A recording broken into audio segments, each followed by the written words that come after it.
All right, everybody. I think we are live. Super excited about today. Good morning and welcome.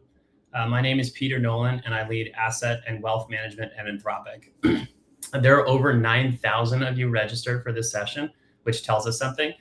The question has stopped being whether AI belongs in the deal process and becomes what it actually looks like inside one. So that's exactly what we're going to show you today, live, and then straight from one of the best firms in all of private markets. And if you stay to the end, we're going to show you a glimpse of where this is all heading. Claude Tag, multiplayer Claude for deal teams, is a real thing. It is in public beta now. We're very excited to show you what that is and what that means.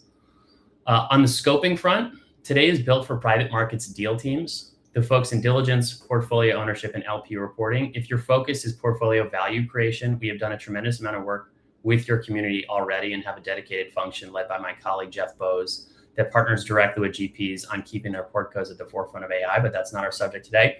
If you sit in public markets, plenty of today will still translate, and we're running a dedicated session for you in the coming weeks. But again, the workflows that you will see today are private markets focused. So if we could just flip the slide. A couple notes on housekeeping. This session will be recorded. You'll get an email within 24 hours, so don't worry about taking notes. Drop questions in the Q&A tab whenever they occur to you. We've had a full 15 minutes at the end of the session, and we will take the hard questions. And also, finally, there is a short survey at the end of this webinar, and we would very much appreciate your response. Flipping the slide here. One quick tip before we start. If you remember a single thing from today, make it this. Go to claude.com/docs and use the Ask Claude feature. Anything we don't get to today, you can ask it directly and it will answer very directly, whether it's features, behaviors, what's possible. The fastest way to get an answer is by asking Claude. And so now I'll move to our speaker roster. The main event today is Victoria Yao, a principal in private equity and thematic investing at Apollo. She's going to show you her own working workflows recorded from her own screen, and I'll introduce her properly when we get there. Jonathan Kim is also with us today. He leads our go-to-market efforts for alternative investment managers. And we'll close this session by putting what you see into market context. So my job is to be brief. Let me frame the moment, and I will get out of the way.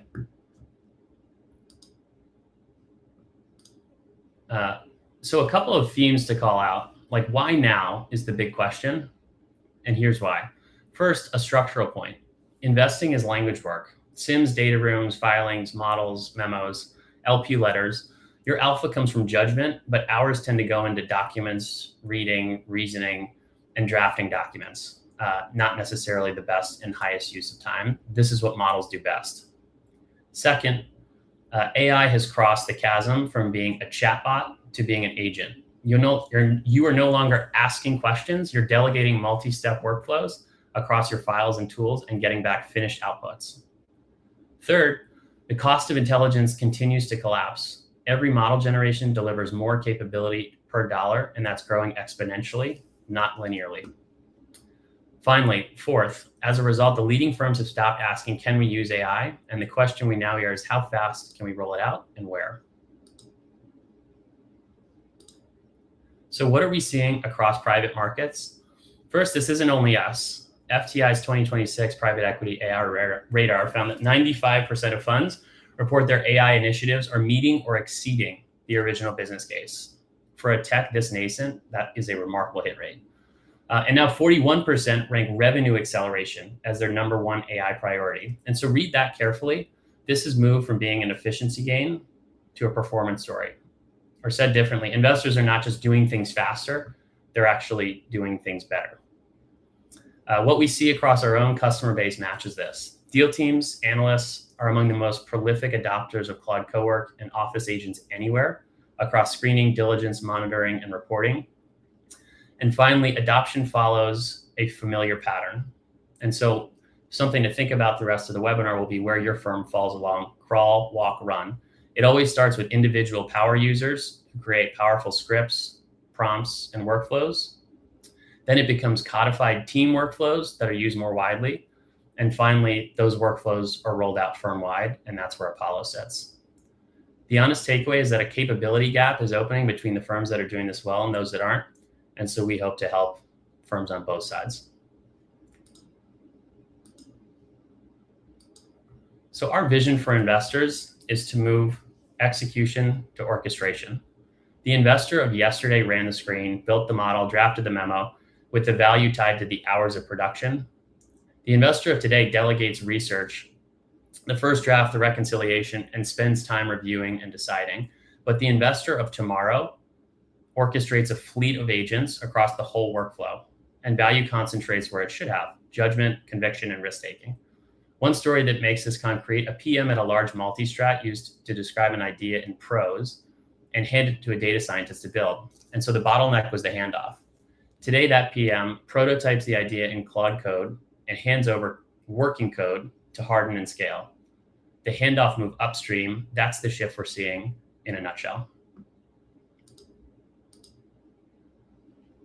So everything you've just heard is what we say. Now for the part that matters more is what a firm actually did. And not just any firm. Apollo Global Management crossed $1 trillion in assets under management this year. It runs the largest private credit platform in the world and has more investments across equity, credit, and hybrid, one of the definitive leaders in private markets. The firm much of the industry watches to see where asset class goes next. So when Apollo decides how its investment teams work, that's a signal.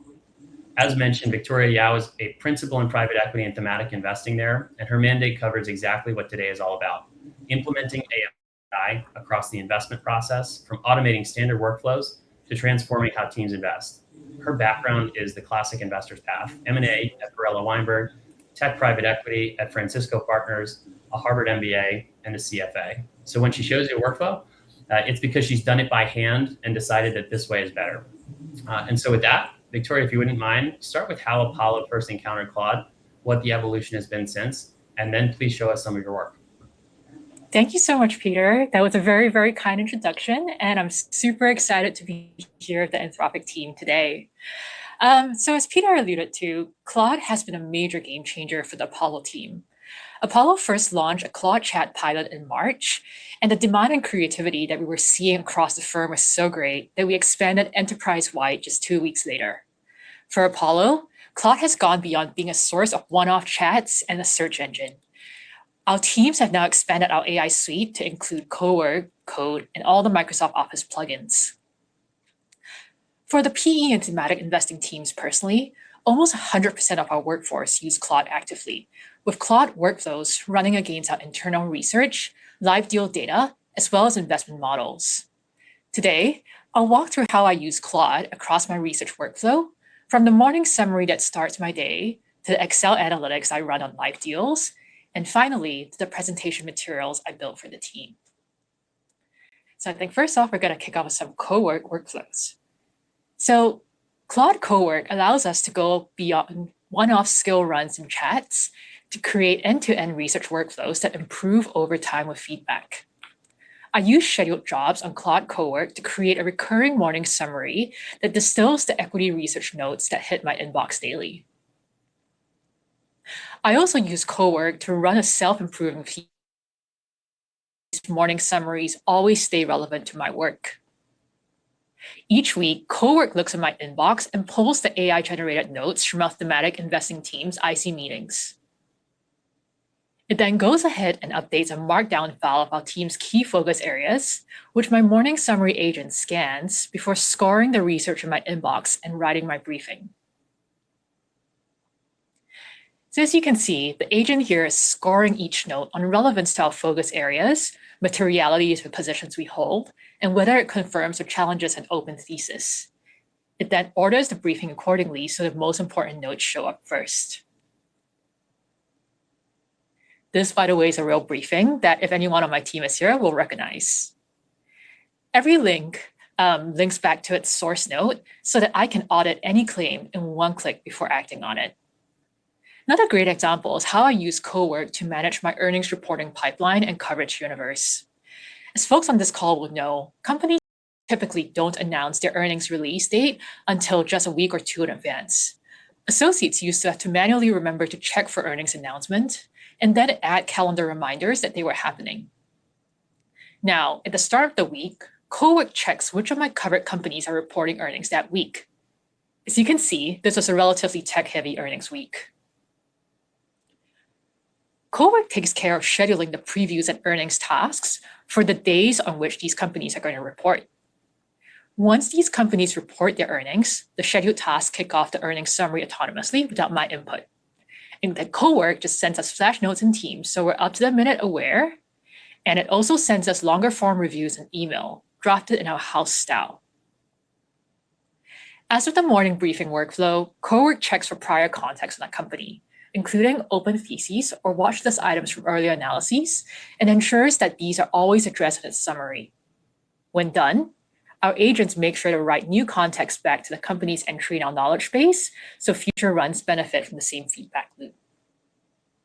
So on the topic of delegating grunt work, I'm just going to show you a workflow that's near and dear to my heart as an analyst, the Claude Excel plugin. So the Claude Excel plugin lets analysts spend less time on the mechanics of writing formulas and more time thinking about which analytics to run.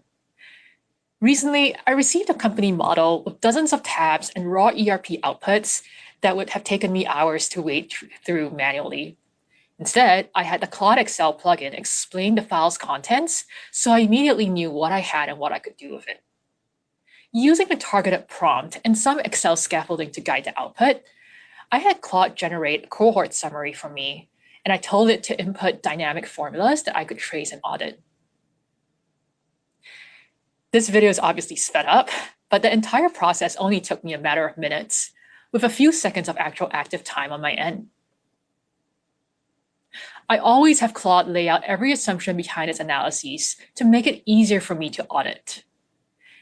As you can see, I'm going in here, checking all the formulas like a responsible associate would. In one case, Claude used a methodology for LTV to CAC that didn't fully align with Apollo's house view. But after explaining the fix, Claude reran it instantly, far faster than if I had done it myself or outsourced it. And what you're seeing here is the product of that output.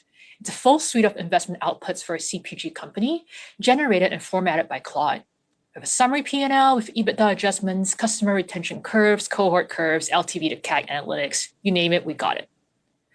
So, as anyone here knows, doing these analyses by hand could easily take up the better part of a week, but this document was generated after a night's work with Claude. Most of my time went towards judgment and data interpretation instead of Excel mechanics. The other thing I would add is that this document started entirely with natural language prompts to Claude and not a set of pre-written skills. Our team has found Claude to be most useful for bespoke one-off analytics that are time-consuming for us precisely because we're not doing them every single day, whereas associates can pull together LBOs in their sleep. In PE, one thing that we've done really well is that we have monthly AI showcases where we gather the entire investment team, from the most junior associates all the way to the group heads, and have 7 to 8 people demo what they've used AI for that month. Other Excel applications that folks have brought up in the past include building a rolling CapEx schedule and depreciation curve, building out a detailed cap table for a complex waterfall, and creating outputs of bespoke comm indices. Because these one-off analyses are now much easier to build and iterate on, we can cover way more ground out in our diligence, making our main LBO models more detailed and hopefully more accurate. So now I'm going to talk about PowerPoint. While my Excel analytics run in the background, I usually like to get a head start on presentation materials. The Apollo team has built Claude skills that generate standard company summary pages. So you'll see here in a second, this usually includes a company overview, segment overviews, as well as our standard financial output. It's not 100% right, but it gives me a good baseline to start from. At this point in the process, I'll usually also have notes from my research jotted down in a Word document. I'll drop those into Claude, have it create a presentation outline for me, and then move the outline into Claude PowerPoint to start shelling out the deck. The summarization and drafting capabilities of LLMs are perfect for taking information from one form and reshaping it into another. So you can see, PowerPoint did a pretty good job with the outline for me. Claude also handles tedious formatting. I'll drop in charts that I want recreated in Apollo format, move on to something else, or get a coffee, and I'll come back later to just do some final cleanup comments. That said, Claude is capable, too, of more ambitious design tasks. Recently, I've given it a bunch of raw data, plus some points that I wanted to make, and I just told it to organize everything here into something that's easy for a reader to parse. And ta-da, we get graphs. It'll require some guidance and edits along the way, but all of that requires very little active time on my part, allowing me to multitask across various Claude sessions. So between summarization, drafting, formatting, and design, a presentation that once took me 10 plus hours now takes me 1 or 2. Stack that on to the research and analytics workflows, and across a typical week, these agents hand me back a couple days worth of time, which I can then redirect into actual investment thinking. And that's it. Those are my workflows. Let me share my screen. Hey everyone, my name is Jonathan Kim, and I'm the go-to-market lead for alternative investments. So Victoria, please stay on stage. We have a couple questions for you. After everyone just saw your amazing demo, I'm sure everyone, one, is wanting to replicate this as soon as possible, and two, figuring out themselves where they should get started. And that's what I'm going to be going through with you all today. Where to get started on using Claude in your own work today, and some example use cases you can get started with. So to get started, we break this down into 3 parts. The first, automate the boring. Everyone's instinct is to start with the most interesting problem. Don't. Start with the most boring one. And the test is 2-part, high volume, low judgment. It's work you do over and over where the hard thinking is already done and what's left is just assembly. So DDQs, screening, quarterly letters. It's not the work you brag about automating, which is exactly why it's the right place. It pays back fast, nothing catastrophic happens if a draft is imperfect, and it earns you the credibility to go after the harder things later. And the failure mode we see is that people and companies end up picking the hardest, most differentiated workflow, spend 4 months on it, and has nothing to show the investment committee. Start where you can win in a couple days or a couple weeks. And Victoria, like, question for you, how did you think about what to start with when automating your processes? Yeah, thanks. I totally echo that. Anything that's root work is something that you should definitely consider automating. My personal heuristic is anything where you have a process that you would explain to an intern and would trust an intern with, that's a perfect candidate for automation. And you don't have to think about automating a process end to end right from the start. Even within broader processes, there are things that we don't want to fully automate, like creating the company overview, for instance. Creating the slides and generating that's grunt work and commodity and good for automation. But we ultimately don't want to take away the human judgment from the investor. So even in like a first round screening process, there are things that we selectively hold back from automation. The other thing I would add is that anything that requires a lot of context where you're dredging the ocean, that tends to be a great candidate for automation or even AI use. So we use Glean a lot and we have our entire file system hooked up to it. So sometimes I'll search it and ask like, hey, has anyone at all of Apollo done work on XYZ topic or ABC company? And that usually would take me a lot of time. And as a human, I wouldn't even know where to start, but AI is great at that. On the flip side, what not to automate is stuff that, again, to John's point, is super lengthy and it's going to take you like 4 months to build with nothing to show for it. Something that's like, anything that's like easy for humans to do. So if I could glance at it and take like 1 to 2 minutes to solve it, there's no point like automating that with AI because you're going to spend longer writing the prompt than actually just like sorting stuff yourself. And the final point I would make here is that there's a difference between what to automate and what to try out in Claude. I would say, there's some pretty good heuristics that we've discussed here about what to automate. Whereas for what to try out in Claude, just try everything. You'll never really get a good sense of how it works and what it's good at until you've tried a whole bunch. And John is laughing because he's go to market, but I'm really doing his job for him and like telling you guys like burn more tokens. But that's really the only way to get better at it. And we'll forever love you, Victoria. Thank you. So when we talk about automating, like that brings us to our next bucket in skills.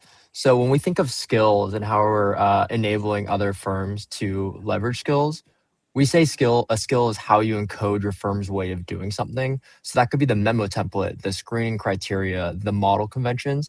So it runs the same way every time for everyone.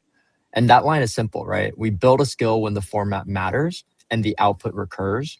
So your IC memo format, that format matters. That would be defined as a skill you would create. But to your point around like a one-time question, maybe about targets, customer concentration matters, that just happened once, and that should be defined as a prompt.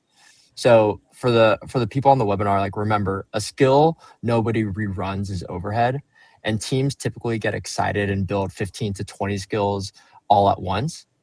Our recommendation is build 2, use them for a couple weeks, and then work on building the third. So Victoria, you kind of honed in on this a little bit, but can you tell us a little bit about your journey with skills? Yeah, for sure. I mean, like John mentioned, the first time I ran into a skill, I was like, oh my God, I'm gonna like build skills for everything. And then now when I open up my skills vault, I'm like, gosh, I have these 30 skills that I'm never gonna use again. And it was fun practice, but again, not probably the best use of my time. So I guess like the key litmus test for skills, right, is do you see yourself doing this again in the future or not? And be like honest about this. And how similar or different are future runs going to be? Also, every time I do a prompt, I try to give myself optionality whenever I start a chat. The way I personally think and like interact with Claude Chat is that I like to walk it through a task step by step, rather than just like telling it to go boil the ocean and make no mistakes. So whenever I'm happy with like where I end up, it's usually a really simple task to just tell Claude to fold everything we've done into a skill. So that way I get double duty out of what I'm doing with my chats. Something that I've also found helpful is that at the end of the week, I'll run a quick prompt that says, hey, Claude, look at our conversations over the last week or so. What have you noticed me doing multiple times? And do you have any suggestions for skills? I think that's probably like the one underrated thing that most people don't really do a lot with Claude. Like they'll still come to me with like questions when Claude would know better and honestly just have like faster response time. So again, like check in with Claude. It's going to be like your best training partner in learning how to use Claude too. That's awesome, thanks. And one, call out there is like thinking of Claude as your training partner and as really, truly your colleague. So that's great, Victoria. Thank you. And then the last bucket with tools, this is the one people overthink. So the rule is go where the work already lives. If you're thinking, exploring, pressure testing an idea, that's chat. But if the artifact is that Excel workbook or is that PowerPoint deck, work in Excel and PowerPoint with Claude in there with you. Don't export things around. And then when the job spans several files, several tools, and several steps, read the data room, update the model, draft the memo. That's co-work. That's delegation, not assistance. And you don't have to pick one. Most people, like Victoria, end up using all three in a day, just like Victoria showed in her demo. And you'll end up naturally stop thinking about this within a week. Thanks again, Victoria. Thank you. Now, moving on, this is the slide I'd take a photo of. Everything we talk about today lives somewhere on this line. It's your workflow, left to right. Screen, diligence, IC, monitor, and reporting. The point is that Claude isn't one thing you bolt onto one stage. It shows up at every stage doing a different job. So screening is a volume problem. If you were to start here, use Claude to start scoring those inbounds against your thesis and surface the 10 worth the first meeting. Moving on to diligence, is where the hours actually go, and it's the stage everyone has quietly accepted as unfixable. A data room lands, and the first 2 weeks are 3 people reading PDFs. What changes with Claude is that you can now ask the data room questions and get answers back with the citations to the source document. And that citation is the whole ballgame. You're not trusting the model, you're using it to find the page and then reading the page. Analysts stop being focused on retrieval and instead start focusing on judgment. So what used to take weeks now takes days. And more importantly, you'll be able to search for flags you would have never gone looking for before. Then IC is a drafting problem. Have Claude draft those first pass memos and decks in your house format and your voice. With monitoring, that's a staleness problem. So create portfolio aware briefs and board materials that are always current instead of going through that fire drill the week before. And then last, but not least, with reporting. Quarterly letters, attribution, DDQs, and RFPs, they all fall under this. During DDQ season, it's weeks of people retyping answers they've written 11 times before into someone else's template under a deadline. This is the ideal shape for delegation. The source material exists, the answers exist, the constraint and bottleneck is purely the manual assembly. So Claude can draft against your prior filings and your actual portfolio data in your voice and IR reviews rather than writes. And this is the same workflow for attribution and quarterly letters. So in addition to what Victoria said, these are a couple good use cases of where we recommend to start. Again, not because it's the most exciting, but because it's the easiest thing in your firm to point at and it pays for itself before you finish the pilot.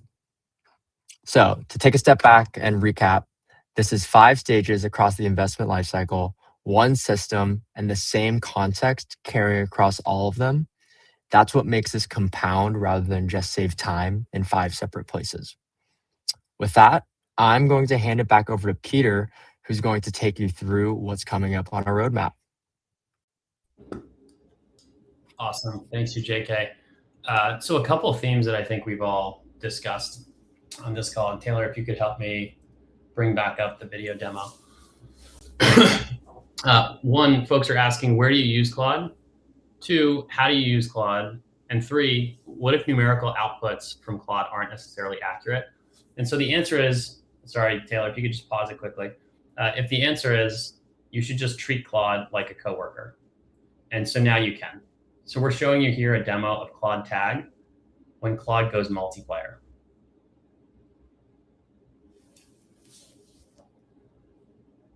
An email comes in.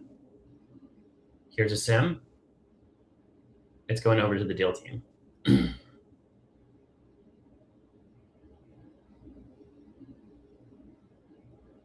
deal team lives in Slack. The associate tags Claude and asks it to get to work just like a coworker. Claude responds and then tags in the other relevant folks in the deal team to get involved. Everybody is giving Claude feedback all at once. I think anybody who's been an analyst or associate in private equity understands what it's like to be dumped on by your entire team. That is what's happening to Claude. Claude doesn't have those feelings. It is excited to do the work and gets to work right away. It's getting feedback throughout.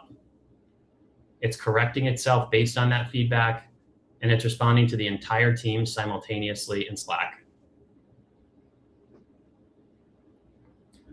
Ultimately, there's a finished output. Each team gets called out for their respective, each team member gets called out for their respective piece. It gets blessed. Claude gets told to book the actual meeting, and here's the IC memo ready to rock. This is what we see as the future of private markets investing. Claude isn't a tool that lives in a chat interface. It's everywhere, working with you as a digital coworker, taking the low-level work off your plate.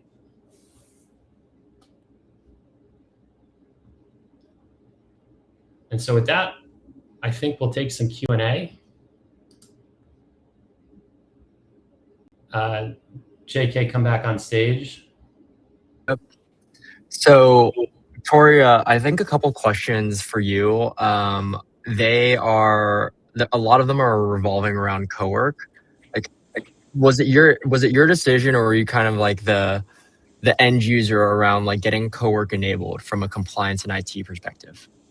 Oh, no, I'm just a lowly end user. I will say, though, that something that's made Apollo's rollout really helpful is that we have a lot of senior support, and like the business leaders understand the need for AI. So no one's going to just be like, or there is a lot of momentum to try to get to yes around some of these tools, even acknowledging that we have compliance and IT restrictions. And even within Apollo, co-work isn't like fully rolled out yet. We have a fairly large pilot group of folks who are using it and testing it and sandboxing it to make sure that no one accidentally deletes a production system. But we have an IT team that's like very dedicated to figuring out how we can enable it. And I think we're hopefully going to go GA with it soon, which is super exciting. That's great. And for the people on this call that are getting blocked by compliance and IT, please feel free to reach out to myself and Peter. We go through some exercises with those teams to get them comfortable around Cowork to roll this out firm-wide. Victoria, another question for you around like model and effort levels. And in addition, I want to like put two questions into one. Like with Cowork, are you and your tasks, how are you determining which model to use, what level, like medium, high? And then within your team, how are you delegating what to put into Cowork versus like something like Claude Code? Sure. So on the model piece, I think our firm-wide stance has been start with Sonnet. If it doesn't give you a good response or something that you're satisfied with, then move on to Opus.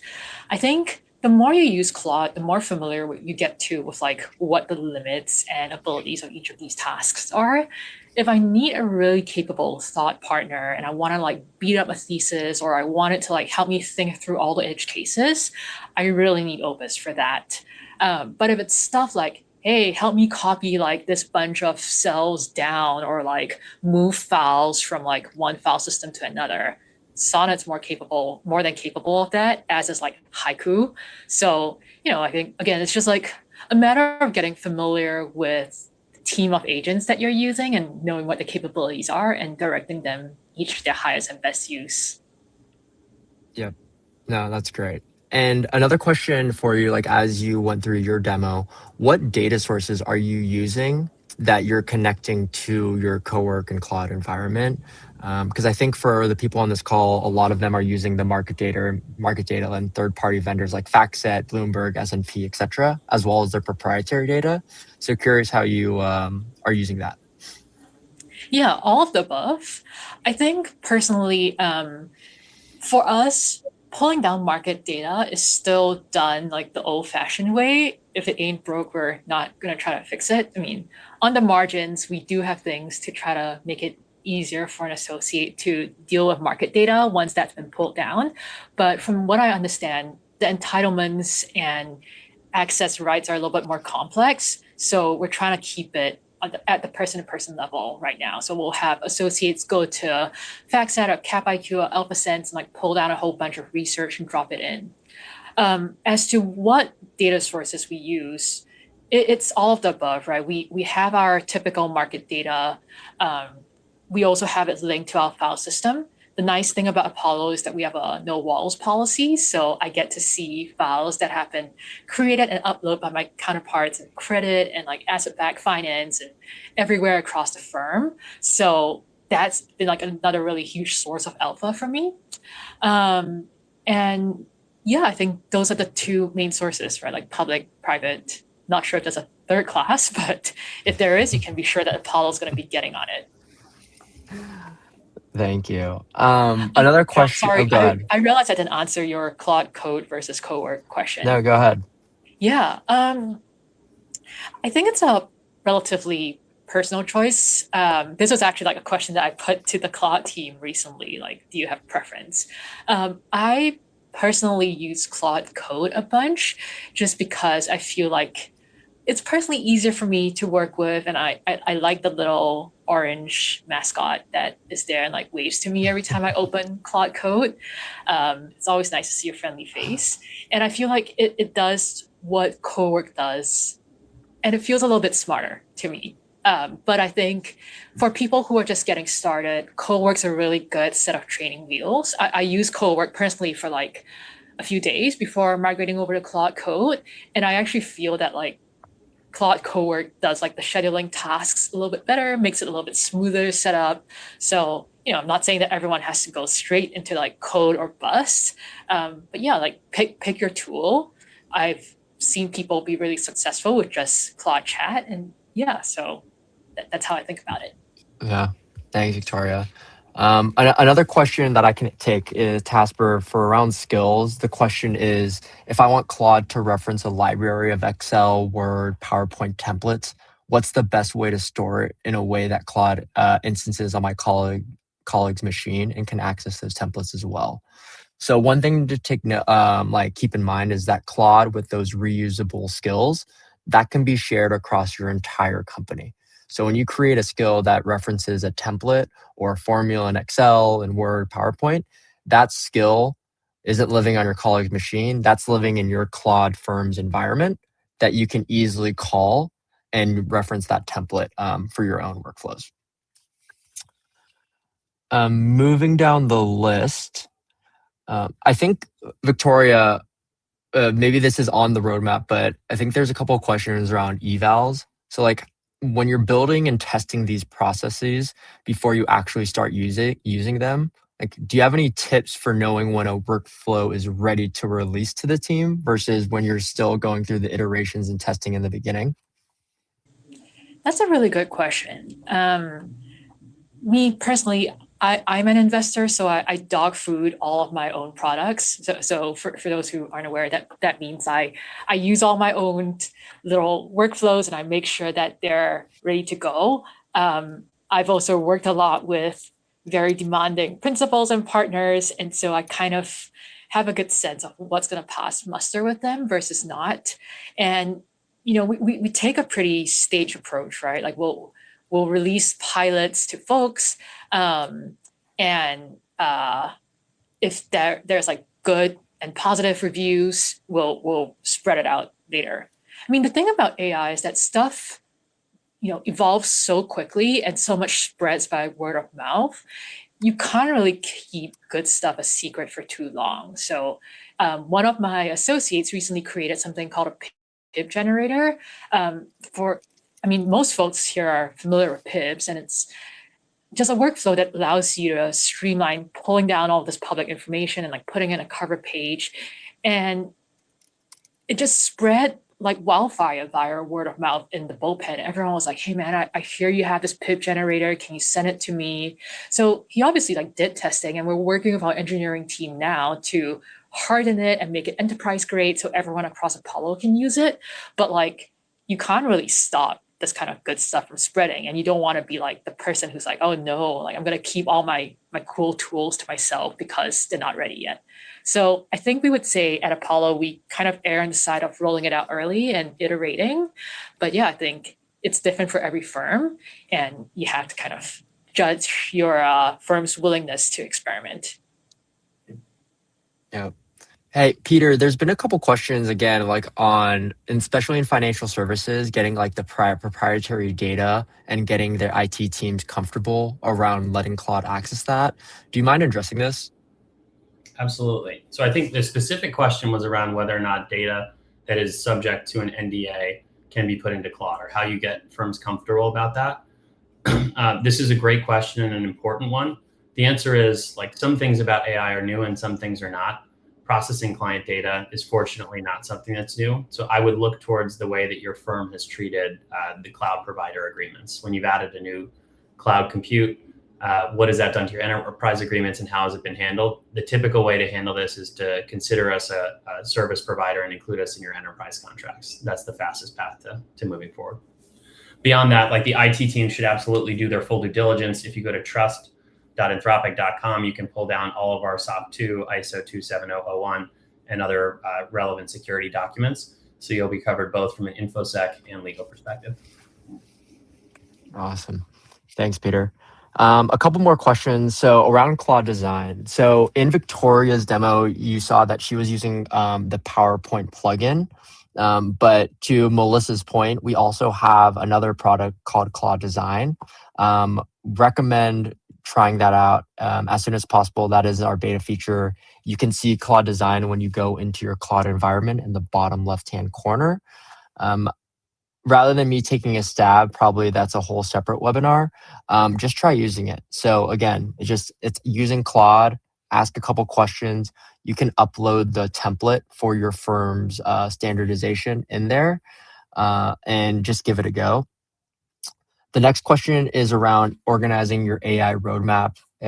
Example, using skills, whether having one central team to distill skills for the team, or is it a team by team basis? Is it individual basis? When we're thinking about skills as an example, it's a 3-level like hierarchy.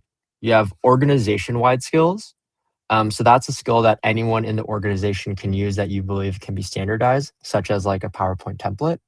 You then have a team skill. So Victoria has a team in thematic investing that she's focused on, where she's building skills specifically for her team to reference and use. And then you have your personal skills. So those are your day-to-day that you're building skills for yourself. So Victoria is creating skills in her day-to-day operations, but also figuring out how to manage her team skills that she's allowing others to use. So Victoria, like, question for you, how are you determining with skills, like which ones that you're using just personally, and then which ones that you want to distribute to your team or eventually org wide that others may want to leverage? Yeah, honestly, that's a question that's still open at Apollo. It kind of really falls more into like the change management part of my job, rather than like the technical side, right? I think at a high level, I again, like I having done this investing job for a while, I kind of know what's pretty core throughout all of these different workflows. And if I have a skill that sort of matches that, I'll share it with like the teams where it matters. So it could be PE, it could be a broader investing team across Apollo. I haven't made a skill that's like relevant to all of Apollo yet, but perhaps someday. Stuff that's more idiosyncratic to my own processes, like little rituals I have at the start of the day, like distilling my inbox or filtering things in like the ways I like. Those I keep to myself.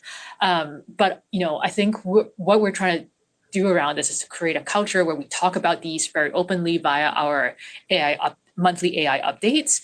And if someone hears something in a skill that they like, I'll share the scaffold with them. I'll be like, here's a prompt that like I wrote that kind of does something similar to what you're trying to do, so that you don't have to go rebuild the whole thing. And then people can mix and match like the best parts of different skills that they like and tailor it to all of their different needs.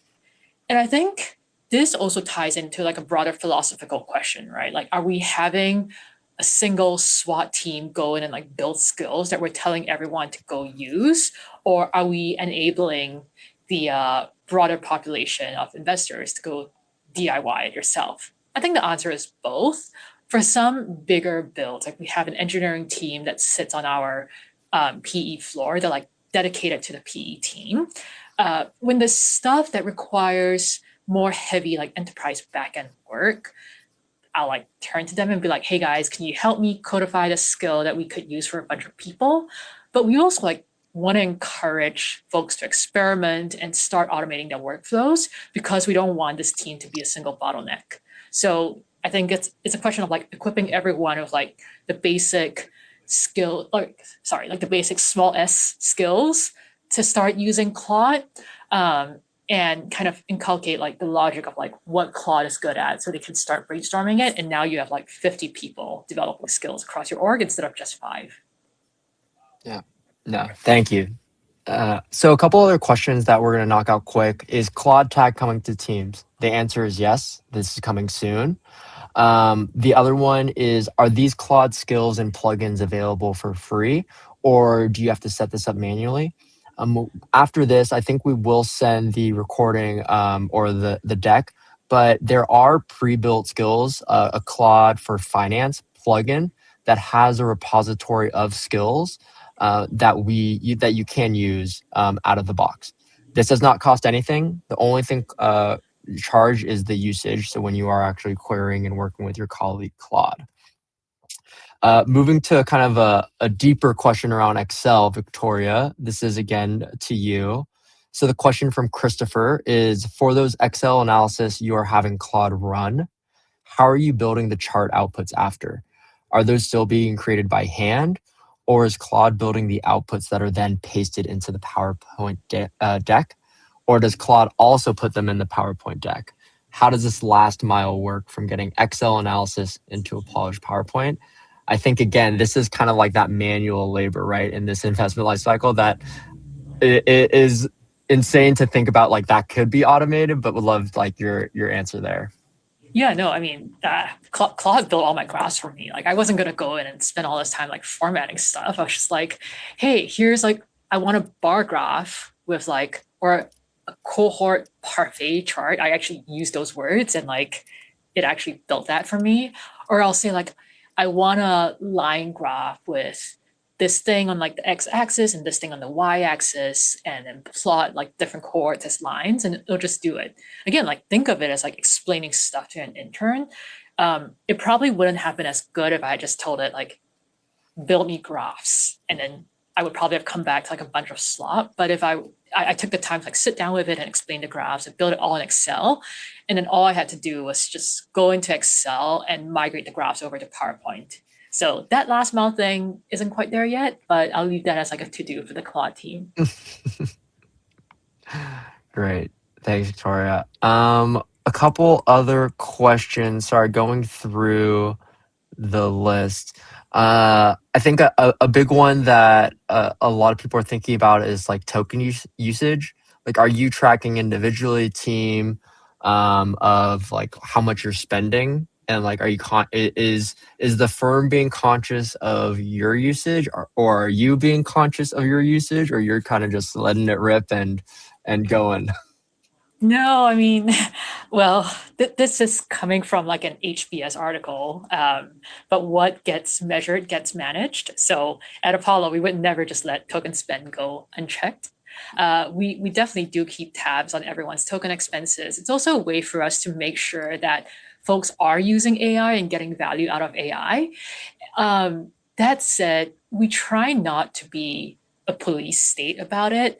I think for us, high token usage is just a signal that someone has really great ideas and that we should go talk to them and see if there are ways that we can embed engineers with them to run these processes more effectively.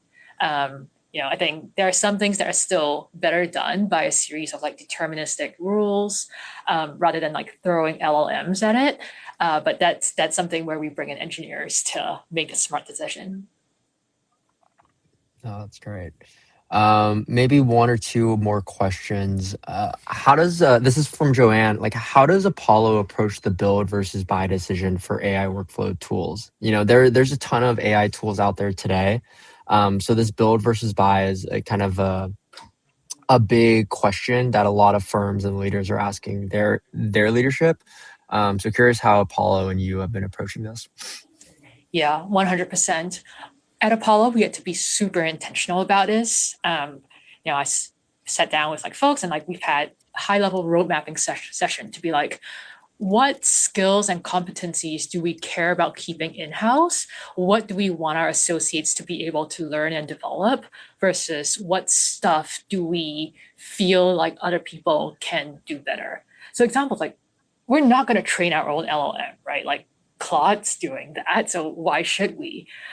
We use Mosaic, for instance, to build screening LBOs because they have like a really good workflow for that. And frankly, your average like LBO build is not complex enough that we should burn like associates hours just working on it. So where there are third-party tools that do things really well and it's not proprietary to our investment judgment, we're more than happy to use third-party tools.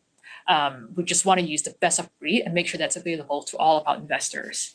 But at the core of it, like what LPs pay us for is our investment judgment. And the closer we get in the workflow to the investment judgment piece of it, the more likely Apollo is to keep it in-house. So, stuff like our 35 years of data assets, the way we orchestrate processes into the platform, even like the prompts that generated the house style email and like Teams hooks that I mentioned earlier, all of that we keep in-house. So it's kind of like all the fun stuff of my job that I want to do, I'll keep it in-house, and like anything that I don't want to do and someone already does better than me, I'll outsource it. Awesome. Victoria, you've been so generous with your time. JK, you manage many of the relationships with the largest private markets firms. What are you seeing like in regard to what Victoria just said with build versus buy, or where they should be spending their time? Yeah, it's a great question, Peter. When we talked about like the differentiated workflows and like where to start, a lot of leaders are thinking about this end state where they want to create this AI powered fund, right? In order to do that, a lot of things need to happen, such as the foundational work of getting all of the data accurate, good quality, modeled correctly, and then all of the plumbing. So all of the governance, who can access what, when to access, real-time data, quarterly filings, etc. That's a very long-tailed effort. And a lot of these financial institutions realize that their plumbing and their foundation is not in order. So from an enterprise level, we're actually working on a lot of the foundational work of just getting the data right. So there's this big push of getting all of this structured and unstructured data in one place. And this unstructured data is taking a lot of work. So what we're seeing today, or what I'm seeing, is that Victoria and other users today are just uploading their Excel workbooks or uploading a Word document IC memo into Claude and then asking questions around that. The next frontier of what we're going to see is these enterprise companies are going to be connecting all of their data sources from SharePoint, from Snowflake or Databricks, from their cloud providers, and from the third-party market vendors to access Claude directly. So they're just going to write prompts and it's automatically going to connect to that data. Awesome. I mean, it sounds like in a nutshell, differentiation seems to live at the data layer and the workflow layer. So we see a lot less emphasis on firms trying to build their own models or trying to build their own harnesses increasingly. JK, super helpful. Final question I'm going to lob to you will be, for the firms interested in learning more and pushing forward, what should they do next? Yes. So for firms looking to move forward and any like next steps, like the call to action, the first is we're sending out a couple detailed guides of like getting started with Cowork and then using skills in Claude. So during my portion of where to start, go into Claude. If you use your personal account, if you can get access to your enterprise account, like start cooking with Claude. Upload some of those documents. Start with some of those use cases in that investment lifecycle. And then we're going to start hosting a couple specific like financial services at community events around the nation and, everywhere and anywhere. So be on the lookout for some of those community events. And then last but not least, like with skills, check out the Claude for Finance skill plugin. Those are a couple pre-built skills. And again, like the path to getting good with your colleague Claude is just to start trying it out. And then Victoria's made this really good point of like every week, ask her how she did, or ask yourself how you did. What are some recommendations? What are some skills based on my workflows that I should start creating? Once you do that, you're off to a great start.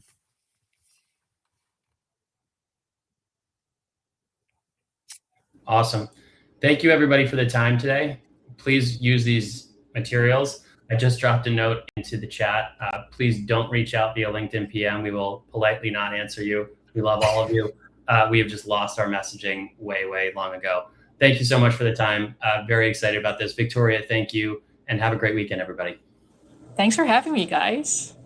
Thanks, everyone. Bye.